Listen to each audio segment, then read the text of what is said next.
Si on dispose d'un groupe de GLN de Z et qu'à ce groupe on applique le morphisme qui est la réduction modulo P, donc qui va de GLN, du sous-groupe de GLN de Z dans GLN de FP, quand est-ce que ce morphisme est injectif? Qui est d'ailleurs un oral de XNS. Il m'a été donné en colle, donc je pense qu'il y a un grand nombre de personnes qui peuvent le faire. Faut juste, euh, Faut juste, pour vous simplifier la vie, en fait, je vous ai rajouté des questions intermédiaires. Et d'ailleurs, la colle, c'était pour vous donner une indication, la colle, elle portait sur le chapitre de la réduction. Pas la réduction dans FP, mais la réduction des matrices, donc c'est-à-dire diagonalisable, polynôme caractéristique et tout ça. Voilà. Et donc, à partir de ces outils-là de réduction, vous pouvez faire l'exercice normalement. Il y a juste un argument sur les groupes qu'il faut utiliser, mais un seul.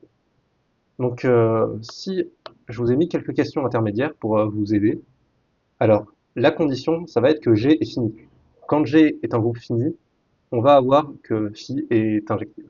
Et c'est pas le cas sinon. Donc ça, c'est la question 2. Si G est infini, ce n'est plus le cas. Bon, j'ai fait ça sous forme d'une question, mais du coup, je vous ai spoilé la réponse. Bref, on va commencer par la question 1. Donc, on va montrer que si phi est injective, alors G est fini. Alors, il y a une propriété des groupes à laquelle il faut souvent penser. C'est le théorème de Lagrange, qui est que si on a G l'ordre du groupe, donc c'est le nombre d'éléments qu'il y a dans le groupe, alors pour tout, euh, pour tout M, pour toute matrice dans G, M puissance G est égal à IN. Voilà, c'est juste ça le théorème qu'on va utiliser, c'est le théorème de Lagrange. Si vous mettez un élément d'un groupe à la puissance, le nombre d'éléments dans le groupe, donc l'ordre du groupe, ça vous fait l'élément neutre, donc là, IN en l'occurrence. Bon, ça c'est un peu un théorème assez compliqué à prouver, et on l'utilise pas souvent, donc c'est compliqué d'y penser.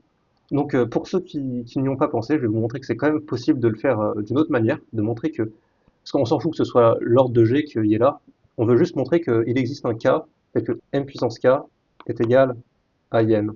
En fait, ça vient du fait que G est fini. Comme G est fini, la suite m puissance k, alors déjà comme G est un groupe, tous les éléments pour k supérieur à 0, donc l'infinité de m puissance k, vont tous être dans le groupe. Donc pour tout k appartenant à n, m puissance k va appartenir à G, parce que c'est un groupe. Donc quand on multiplie deux éléments d'un groupe, ça reste dans le groupe. Et par le principe des tiroirs, il va y avoir deux rangs qui vont donner m puissance k qui prend la même valeur. Donc cette suite-là, comme elle est dans G, un groupe fini, par le principe des tiroirs, eh ben, elle va prendre deux fois la même valeur. Elle ne peut pas prendre une infinité de valeurs différentes. Donc il va y avoir k et k', tel que m puissance k égale m puissance k'. Et comme c'est un groupe, je peux prendre l'inverse des deux côtés. Donc par exemple k', si k, par exemple, par exemple, on va prendre k est plus grand que k', sinon vous interchangez les deux. Donc par exemple k est plus grand que k', donc on divise par m puissance k' des deux côtés, ça me fait m puissance k moins k' égale in. Donc on a bien trouvé un élément tel que m puissance 7 éléments, ça fasse in. Et c'est tout ce qu'on veut trouver. Et ça c'est vrai pour tout m. Pour tout m, il va exister un élément tel que m puissance 7 éléments, ça fasse in. Et c'est principalement cet argument-là qu'on va utiliser pour ce qui est des groupes. Après, l'idée, je vous l'ai un petit peu donné en début d'énoncé, ça va être de prouver de manière totalement naturelle que phi est un morphisme, mais en utilisant le polynôme caractéristique. Donc pour prouver, enfin, que phi est un morphisme injectif. Donc pour prouver qu'un morphisme est injectif, eh ben c'est toujours la même méthode. Vous réfléchissez pas, vous prenez un élément dans le noyau de phi, donc soit A appartenant à ker phi, et on veut montrer, et montrer que, donc ça c'est ce qu'on veut faire, que nécessairement A c'est l'élément neutre, donc A égale IN. C'est juste ça qu'on veut montrer. Alors on va se rappeler de ce que fait le morphisme phi. Le morphisme phi, il nous réduit modulo P. Ça veut dire que comme A c'est dans le tiers de phi, ça veut dire que phi de A c'est égal à A modulo P. Donc ça c'est la définition, mais comme A est dans le tiers de phi, on a phi de A qui est égal à IN modulo P. Donc A égale IN modulo P. Ouais. Et si on rebascule dans Z, on a que A, bon ça c'est des congruents du coup, pour pas se confondre, pour pas confondre tout. Donc on a A, là c'est dans Z, ça va être égal à IN plus, et à chaque coefficient, je vais rajouter un certain nombre de fois P. Donc ça me fera une matrice en tout. Donc une matrice Q, je vais appeler par exemple Q fois P, avec Q qui appartient à Z, enfin à Mn de Z. On sait même pas si elle est inversible celle-là. Rien ne nous dit qu'elle est inversible parce qu'en fait c'est juste, c'est juste P fois P, enfin N fois N congruences que j'ai faites d'un coup. Donc Q c'est une matrice totalement quelconque, mais de Mn de Z. Et maintenant ce qu'on va faire, c'est qu'on va essayer de prouver que Q est nul. Et ça nous prouvera donc que nécessairement A égale IN. Alors comment on va faire pour prouver que Q est nul? On va utiliser les polynômes caractéristiques. Donc déjà ce qu'on peut faire, c'est prendre le polynôme caractéristique de A. Le polynôme caractéristique de A, c'est déterminant de IN fois X moins A. Et donc maintenant on va essayer d'utiliser cette chose en remplaçant A par IN plus QP. Donc ça me fait déterminant de IN plus moins IN moins QP.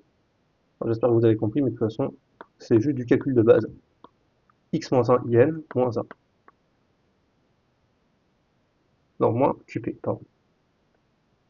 Ou moins PQ. Et ça, on reconnaît quelque chose qui ressemble beaucoup au polynôme caractéristique de Q. Sauf que là, on l'a évalué en X moins 1, et que devant le Q, il y a un P. Donc ce serait le polynôme caractéristique de PQ.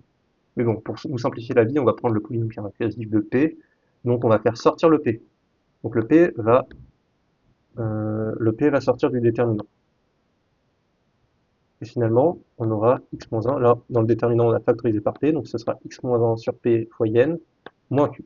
Et ça, c'est bien le polynôme caractéristique de q. Finalement, on a que qa de x est égal à q. Ah, enfin, c'est des qui. Qui a de x est égal à qui a de q évalué en, enfin, même pas évalué, en x-1 sur p. Voilà. En fait, c'est deux composés de polynômes, mais pour être précis. Voilà ce qu'on a. À partir de ça, vous pouvez prouver que q est nécessairement le polynôme nul. Pourquoi? Eh bien, on va utiliser le lemme qu'on a démontré, enfin même pas un lemme, hein, c'est immédiat par le théorème de Lagrange, mais nous, on l'a redémontré.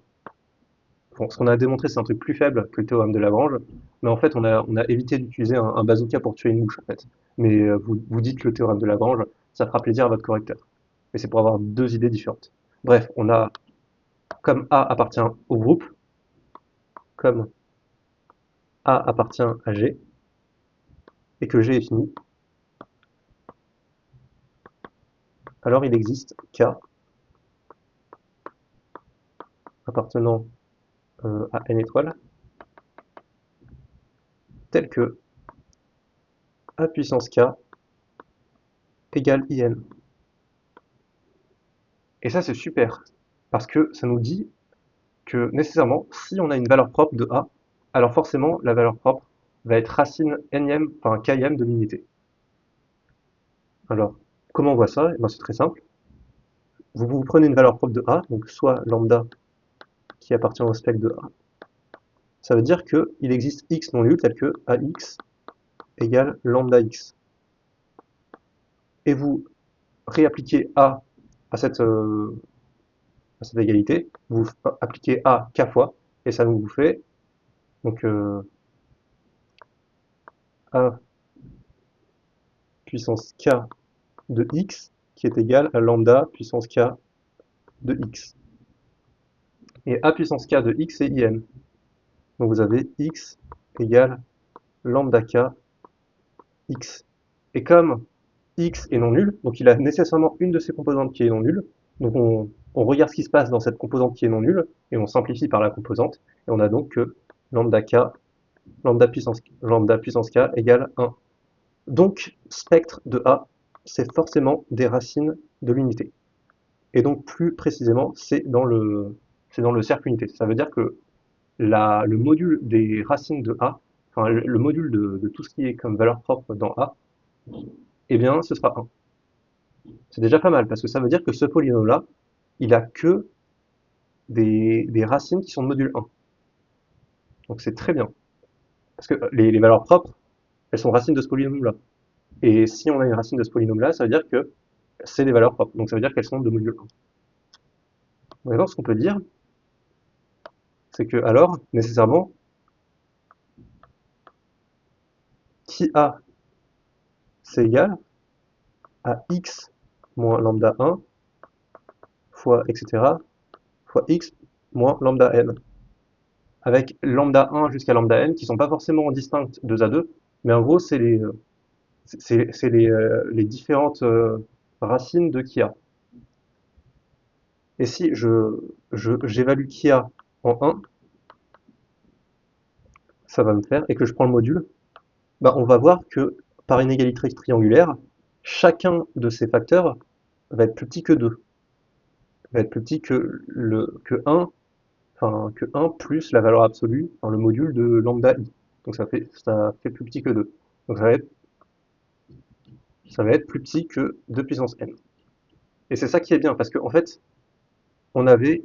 Ah oui, j'ai oublié le p puissance n ici, parce que en fait, si on remplace x par 1, ici, et donc ici, va me dire que qui q de 0, en fait, ces racines, elles vont être toutes petites. Enfin, la valeur de qui q de 0, en 0, ça va être très petit, vu que ça va être plus petit que 2 sur p puissance n. Donc ça va être plus petit que 1. Et donc, qui q de 0, ça va être 0, vu qu'on rappelle que qui q, par polynomialité du déterminant, c'est ça appartient à z, au polynôme de z. Pourquoi? Parce que en fait, q c'est une matrice de z, et comment on passe de q au polynôme caractéristique de q, et ben on fait que des additions et des multiplications. C'est le principe du calcul du déterminant. Ce qui fait que nécessairement, on aura que q, ce sera un polynôme à coefficient dans z. Et donc, q de 0, comme c'est plus petit que 2 sur p puissance n, ça va être égal à 0. Donc, on peut le vérifier. Mais avant de le vérifier, je vais réécrire cette inégalité en faisant un shift. Parce que comme ça, ce sera plus simple. Au lieu de prendre... En fait, je vais composer cette égalité de polynôme avec x plus 1. Donc ça va me faire qui a de x plus 1 égale p, ça, mais en x plus 1. Donc ça va faire p puissance n fois qui q de x plus 1 moins 1, donc x sur p. Voilà, c'est une manière, comme ça on aura des racines en 0. Enfin, comme ça on travaillera autour de 0 et ce sera plus simple. Donc j'évalue ça en 0 et je prends le module. Ce qui fait que qui a de 1 en module, c'est égal à p puissance n fois en module. Enfin, module ou valeur absolue, c'est la même chose. Ça va nous faire ça. Et ça, on a vu que c'était plus petit que 2 puissance n. Et comme p, on a supposé dans l'énoncé que p, c'était strictement plus grand que 2, eh bien, nécessairement, on n'aura que 2 sur 3 puissance n, enfin, ouais, enfin 2 sur p puissance n sera plus petit que 1. Donc, que ça, ce sera plus petit que 1 si je divise tout par p puissance n. Enfin, que 1 puissance n qui fait 1. Ah oui, et comme j'ai évalué en x plus 1 égale 1, donc ça veut dire que j'ai évalué en 0, donc ça fait 0 en fait. Et comme q c'est un polynôme de z, ça veut dire que q de 0, ça va être un nombre entier. Donc ça va être 0, vu qu'il est plus petit que 1 en valeur absolue. Donc, 0 est racine de qui a et qui q. Enfin, qui a de x plus 1 et qui q. Ça veut dire que qui a de x plus 1, comme c'était un polynôme de z, et ben on avait que qui a c'était a0 plus, etc., plus x puissance n,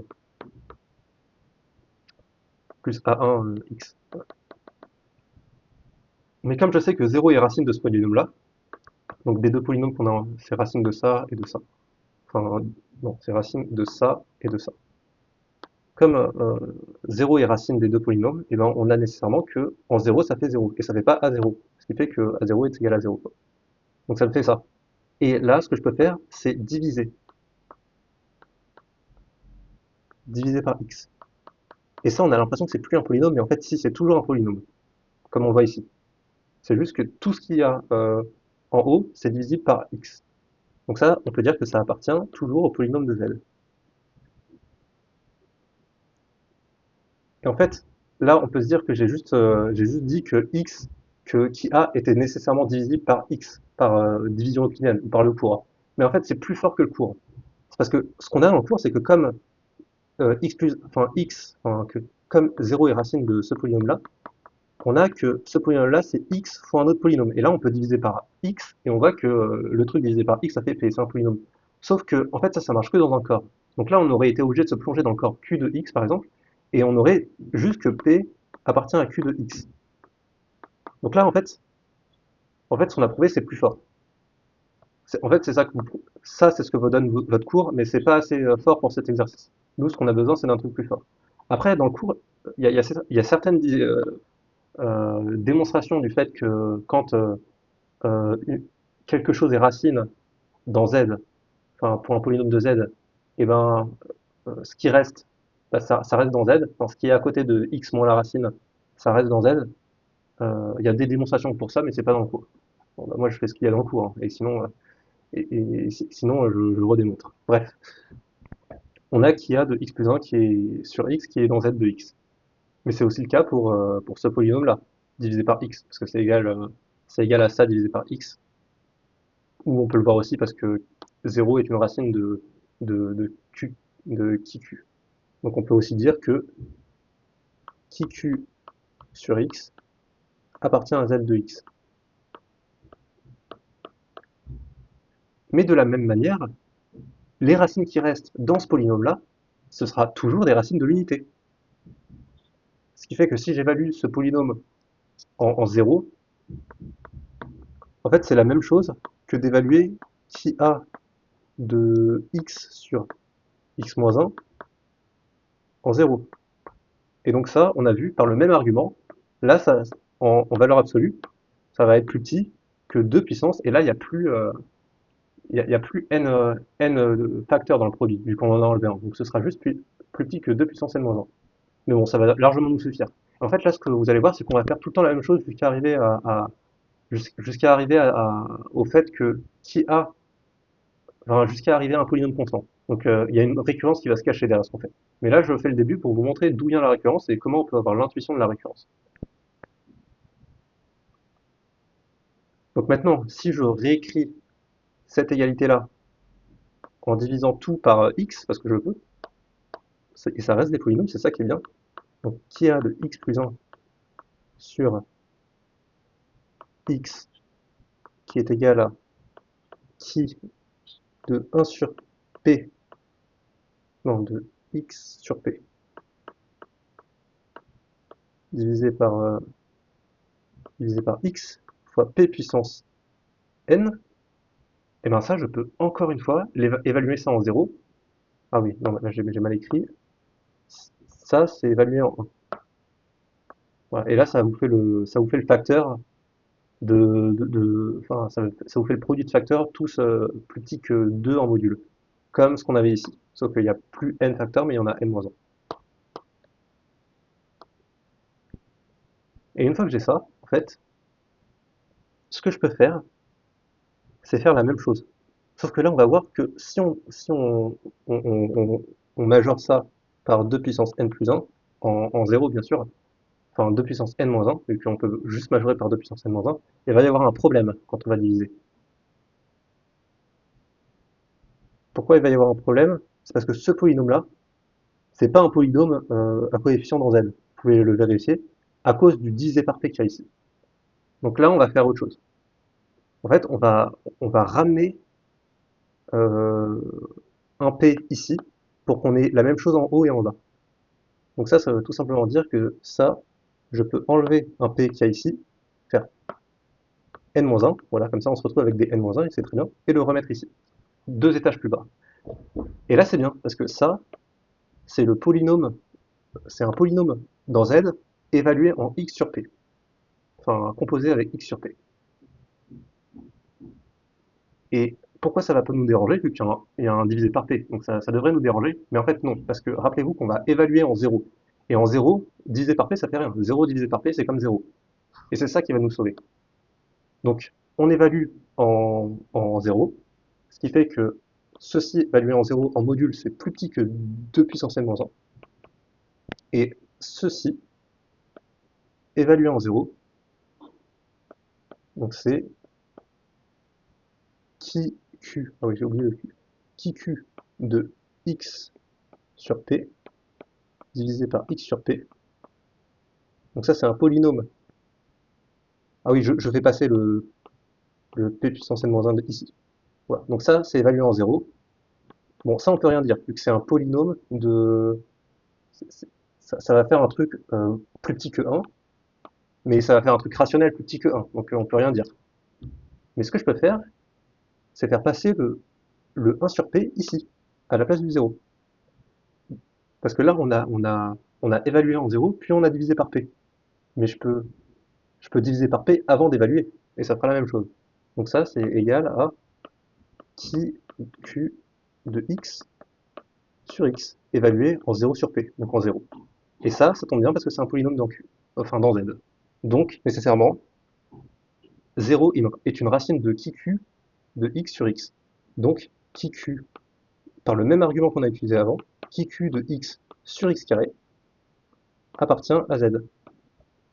Et voilà, c'est ça qu'on va faire en boucle. Et ça cache une récurrence. Et c'est comme ça qu'on la voit la récurrence, parce que la récurrence, elle nous est pas donnée. Alors qu'est-ce qu'on veut prouver par la récurrence?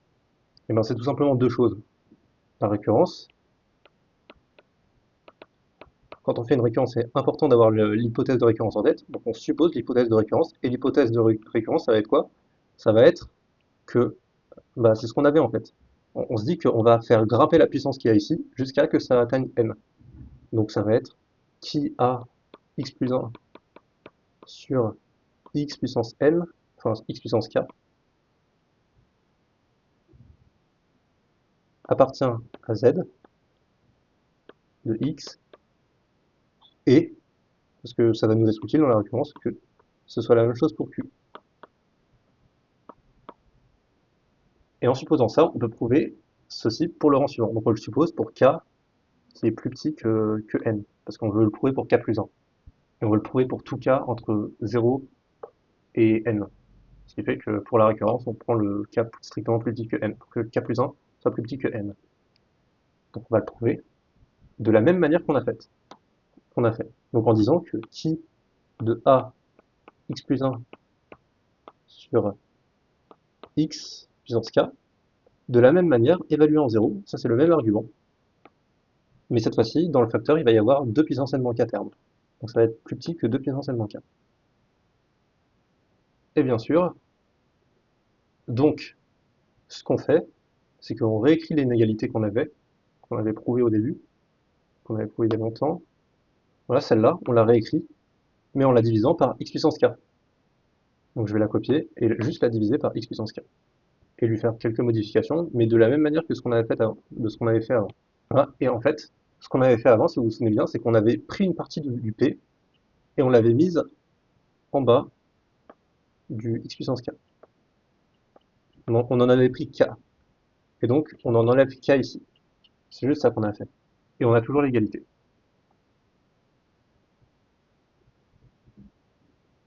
Et donc, si on évalue ça en 0 et qu'on prend le module, on a que 2 puissance n-k et qu'on divise par p puissance de n-k.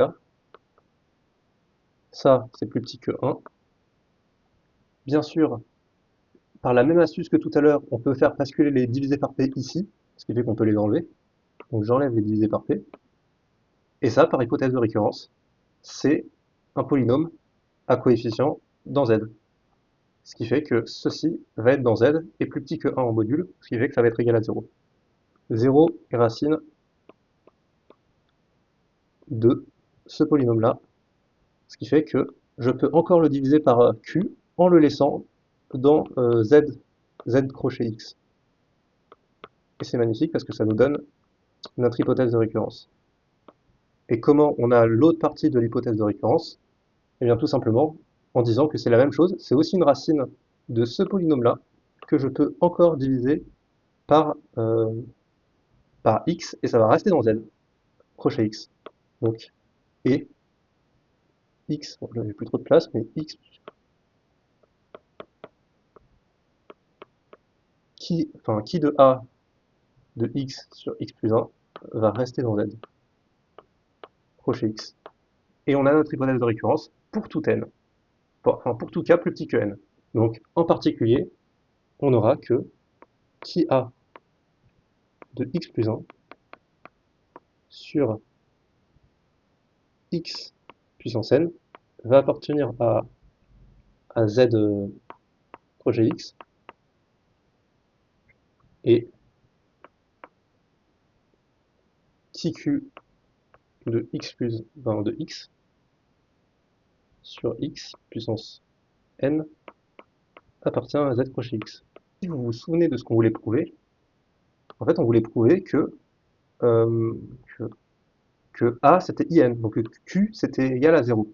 Et bien là on y est presque, parce que ça veut dire que nécessairement comme qui q c'est un polynôme de degré n et qui est unitaire, ça veut dire que, et comme si on le divise par xn, ça c'est dans z de x, ça veut dire qu'en gros, qui q de x, c'est égal à x puissance n fois une matrice de degré 0. Enfin, un polynôme de degré 0. Et le polynôme de degré 0, comme c'est unitaire, ben, ça va être 1. Donc, qui q de x, ça va être x puissance n. Donc, ça veut dire que q est nilpotente. Et là, en fait, il y a deux manières de prouver que q est nul. Est nul. Une manière que j'ai trouvée moi-même pendant l'école, mais qui est pas du tout, qui est un peu, qui est un peu saugrenue. Et il y a la manière rapide pour les gens forts. Enfin, c'est même pas pour les gens forts, c'est pour les gens qui y pensent, parce qu'il y a un argument sous notre nez là qui permet de finir la question en une seconde. Mais du coup, j'ai envie que vous le trouviez. Donc, en attendant que vous le trouviez, je vais vous faire la méthode que j'ai utilisée pour prouver que Q est nul ou que A est égal à l'identité. C'est la même chose. Donc, je vais vous faire ma méthode à moi et ensuite je vous montrerai la méthode la méthode standard qui nécessite juste de bien connaître son cours et de savoir de savoir bien le mobiliser. Bref, la méthode 1, c'est par Cayley-Hamilton, on a que Q puissance n est égal à 0. Donc Q est nilpotente. En plus, ma méthode, elle utilise un exercice classique, donc elle est vraiment pas, elle utilise même pas le cours. Mais c'est un exercice hyper connu et si vous l'avez pas fait, faut le faire. Q, donc Q est nilpotente. On peut donc introduire son indice de nilpotence. Son indice de nilpotence, c'est le plus petit i, tel que q puissance i est égal à 0. Ça veut dire que q puissance i moins 1 est différent de 0. Et en fait, ce qu'on peut prouver, c'est que in, la famille in jusqu'à q puissance i moins 1, elle est libre. Voilà, donc ça c'est un exercice hyper classique. Comment on le fait? Eh ben, c'est tout simplement, vous prenez une famille qui annule le machin, enfin la famille. Vous prenez une famille de scalaires qui annule la famille. Ça vous fait un truc comme ça. Et en gros, vous prenez le plus petit lambda, le plus petit indice, donc que je vais appeler j, tel que lambda j est non nul. Donc ça veut dire que avant j, ils sont tous non nuls. Donc je peux écrire ça comme ça. Et maintenant, ce que je peux faire, c'est appliquer, multiplier tout ça par q puissance i moins 1 j. I moins 1 plus j. Non, i moins 1 moins j. Et ce qui fait que ça va annuler toutes les matrices, sauf celle-là. Donc ça me fait q puissance j plus i moins 1 moins j. Ça fait 0. Et comme ça, c'est q puissance i moins 1 et que q puissance i moins 1 est non nul, ça me fait que lambda j égale 0, ce qui est une absurdité. Donc c'est absurde. Et en fait, donc la famille est nécessairement libre. Nécessairement, tous les lambda 0 jusqu'à lambda i moins 1 sont nuls. Donc ça veut dire que c'est une base de vect de tous ces trucs. Si je note V qui est le vect de IN jusqu'à Q puissance I moins 1, ça c'est une base. Ça, si je note ça B, ça c'est une base de V.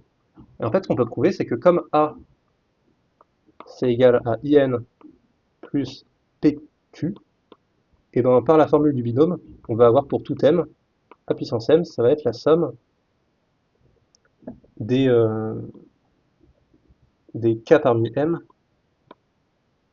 pour K allant de 0 à M, théoriquement, mais on va voir que ça va s'arrêter avant, des P puissance K, Q puissance K, parce que Q commute avec IN. Et en fait, ça va pas s'arrêter à M, ça va s'arrêter avant, ça va s'arrêter à I-1. Parce que après I-1, tous les Q vont être nuls. Tous les Q puissance K vont être nuls. Ce qui fait que ça, en fait, c'est dans le vect de ce qu'on a trouvé avant. C'est une combinaison linéaire des Q puissance quelque chose. Donc c'est dans V. Ce qui fait que je peux représenter A puissance M comme le vecteur de ces coordonnées dans la base B. Donc si je regarde la décomposition, en fait, c'est juste ce qui est en fonction de la première composante, donc de IN, ça va être 1, et en fonction de Q puissance I, enfin Q puissance 1, ça va être le terme pour K égale 1, ça va être MP. Et ensuite, il y aura d'autres termes. Donc si on suppose par l'absurde qu'il y a au moins deux éléments dans cet espace vectoriel, donc ça veut dire que I-1, ça va être 1 ou plus. Donc si I est supérieur à 2, ça veut dire que si Q puissance I, enfin si Q puissance 1 n'est pas égal à 0, donc si Q est non nul, et ben on aura que le MP il va constituer, il va tout le temps changer. En gros, la suite qui a M associée à puissance M, eh ben, elle va être injective. La deuxième coordonnée, elle va prendre une infinité de valeurs. Et ça, c'est pas possible parce que A puissance M, en fait, c'est une suite qui boucle, vu qu'on est dans un groupe, dans un groupe fini. Donc A puissance M, on aura que A puissance M plus le K que j'ai introduit, ça va être égal à A puissance M. Donc c'est une suite qui va boucler sur elle-même, ça va être une suite périodique. Or, sa deuxième composante, elle est pas du tout périodique. Donc ça veut dire qu'elle n'a pas de deuxième composante. Donc ça veut dire que I-1, en fait, c'est 0. Comme ça, il n'y a que IN, et il n'y a pas de deuxième composante. Donc ça veut dire que I égale 1, et donc que Q puissance 1 égale 0, et donc que Q égale 0. Et ça prouve que A égale IN plus P fois Q, mais comme Q égale 0, et ben ça prouve que A égale IN, et c'est ce qu'on voulait démontrer. Voilà. Donc on a presque fini. Enfin, on a fini la question 1. Alors, je vous ai promis, maintenant que vous avez pu réfléchir, de vous donner l'argument Massu qui permet de ne pas faire toute la méthode 1. Donc en fait, la méthode 2, c'est tout simplement de remarquer que de la même manière qu'on a prouvé que qui Q c'était x puissance n, si on le fait avec celle-là, on a que qui A égale x moins 1 puissance n. Donc 1 est la seule valeur propre de, je vais la faire là, la méthode 2. Elle est vraiment pas compliquée, enfin, elle est vraiment hyper immédiate. La méthode E, 1 est la seule valeur propre de A, et A est diagonalisable. Donc A égale IN. Voilà, c'est juste ça en fait. Pourquoi elle est diagonalisable? Eh ben, c'est tout simplement parce qu'on avait prouvé que A puissance K c'était égal à IN, donc A puissance K moins IN égale 0. Et X puissance K moins 1, qui est un polynôme annulateur de A, est scindé. Et ça implique bien que, par votre cours, il faut bien connaître son cours, euh, ça implique bien que, que A est diagonalisable. Voilà comment on faisait la question 1. Parce qu'il y a encore une question 2. Parce que là, la question de base, c'était c'est quoi la condition nécessaire et suffisante pour qu'on ait que cette application est surjective, enfin, est injective. Là, on a une condition suffisante. Si G est fini, elle est elle est injective. Je sais pas pourquoi j'ai galère. Elle est injective. Ok, maintenant, est-ce que c'est toujours le cas pour G infini? Si on prouve que non, eh ben, on aura une condition nécessaire et suffisante. Ce sera G est fini. Est-ce que la réduction modulo P est injective seulement si le groupe est fini? Et c'est justement l'objet de la question 2. On ne sait pas exactement reformuler pareil, mais c'est la même chose qu'on a montrer, c'est est-ce toujours le cas quand G est infini? Eh ben, on peut se dire que non. Déjà, si on prend G, euh, le groupe tout entier, donc G c'est GLN de Z, eh ben, dans GLN de Z, on aura les matrices, euh, les matrices 1, 1, 0, ça appartient à GLN de Z,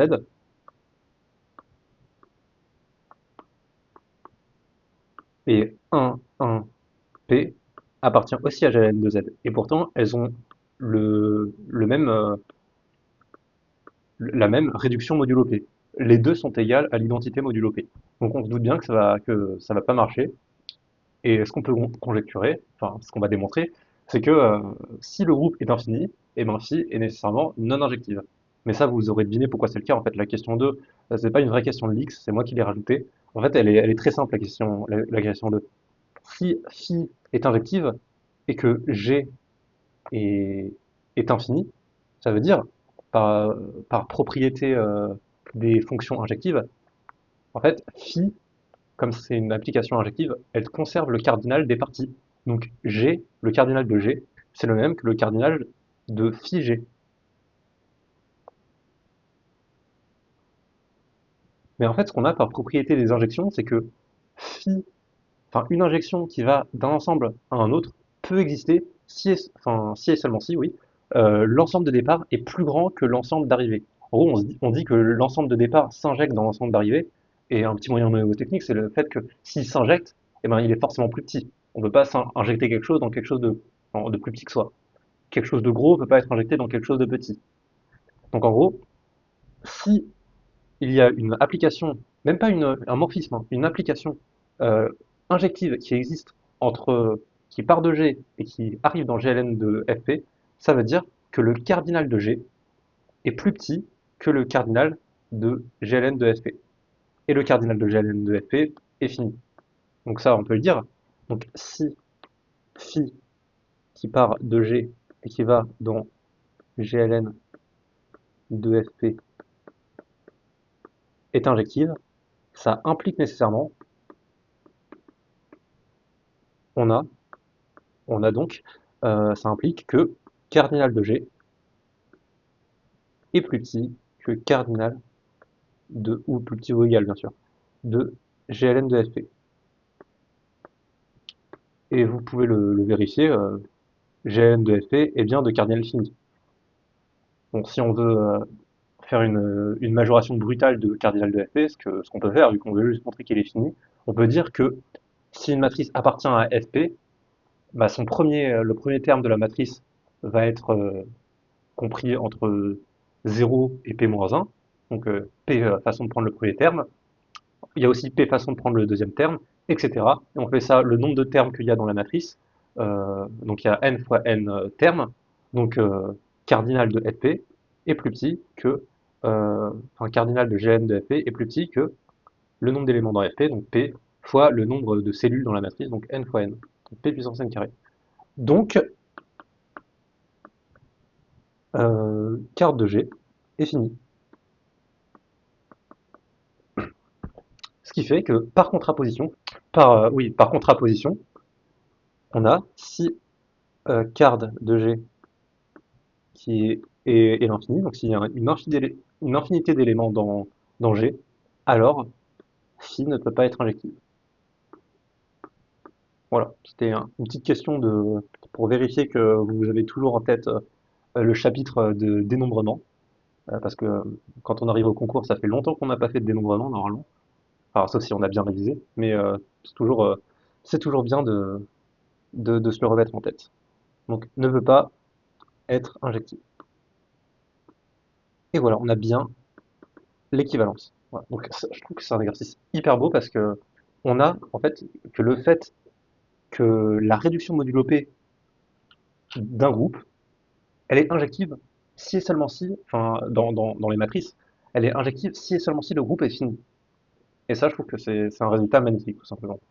Bref, je vous laisse sur cette petite pensée et je vous retrouve dans la prochaine vidéo très bientôt.